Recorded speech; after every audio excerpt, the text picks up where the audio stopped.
Dans le viseur, pour les bons, les brutes et les truands dans les sports au Togo. Dans le viseur, ou le billet de la radio sportive qui couvre de laurier les bons acteurs et de satire les mauvais. Dans le viseur, avec Franck Nouyama. Toc toc, le Maroc tape à la porte des grands. Comme un roc, le Maroc révoque le Portugal.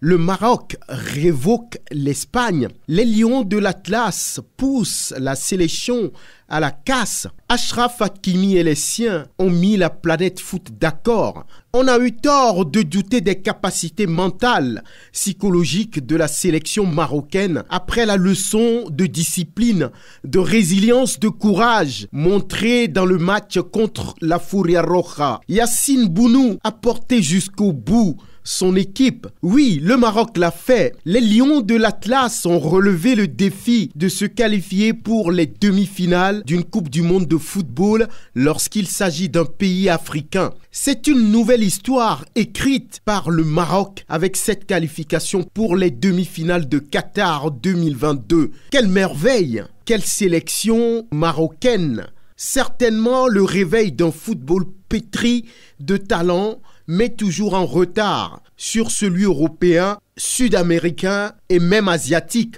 Après les quarts de finale des Lions indomptables du Cameroun en 1990 en Italie, les quarts de finale des Lions de la Teranga du Sénégal en Corée, Japon 2002, après le Black Star du Ghana en Afrique du Sud en 2010, les Lions de l'Atlas du Maroc égalent le record des quarts de finale des pays africains en Coupe du Monde, puis font mieux lors d'une même édition de Coupe du Monde en se hissant en demi-finale. Le Maroc devient, même si certains observateurs trouvent que c'est trop tôt de le dire, le Maroc devient, dit le viseur, avec cette performance, une puissance du football mondial. Walid Regragui, en seulement 6 matchs avec les Lions de l'Atlas, change le statut de la sélection marocaine dans le gratin du football mondial. Le Maroc venait de prendre d'une certaine façon sa revanche sur le Portugal qu'il a battu 1-0 en phase de poule en 2018 en Russie. Et l'on n'oublie pas aussi la victoire du Maroc sur le même adversaire, 3-1 en 1986 au Mexique, lorsque Cristiano Ronaldo avait 1 ou 2 ans. Désormais, le lexique du football à l'endroit des pays africains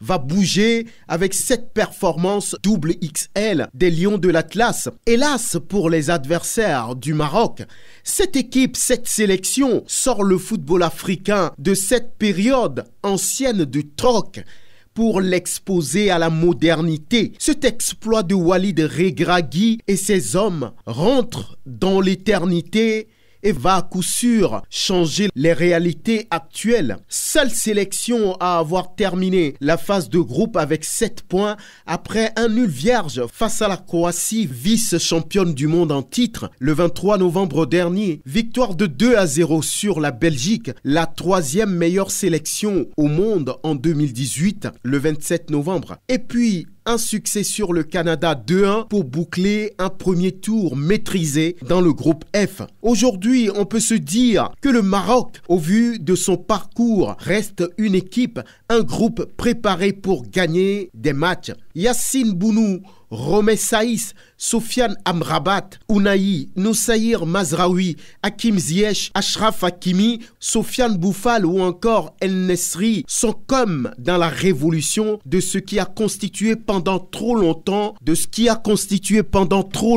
l'ordre établi pour le football africain en Coupe du Monde. Allô les partisans de moindre effort, ce n'est pas en dormant sur ses lauriers que le Maroc a pu atteindre ce niveau de football. C'est des années de travail, d'investissement, de planification rigoureuse et ambitieuse qui éclatent aux yeux du monde aujourd'hui. Fawzi Lekja, président de la Fédération royale marocaine de football, appuyé par le roi Mohamed VI, qui investit des milliards de CFA dans le développement du football, à tous les niveaux. Construction de centres de formation, construction des infrastructures et structures adéquates pour l'épanouissement du football au Maroc. Ce n'est pour rien que la Fédération royale marocaine de football est citée en référence en Afrique. Le pays de Mohamed VI était déjà prêt à accueillir en 2010 la Coupe du monde de football. Pour vous dire le niveau de développement du Maroc en matière de football, cette performance du Maroc ne doit pas être un coup isolé. Elle doit lancer le réveil du football dans toute l'Afrique. Tous les dirigeants africains doivent désormais se dire: il n'y a pas de hasard dans le football, il n'y a que le travail qui paye. À très bientôt.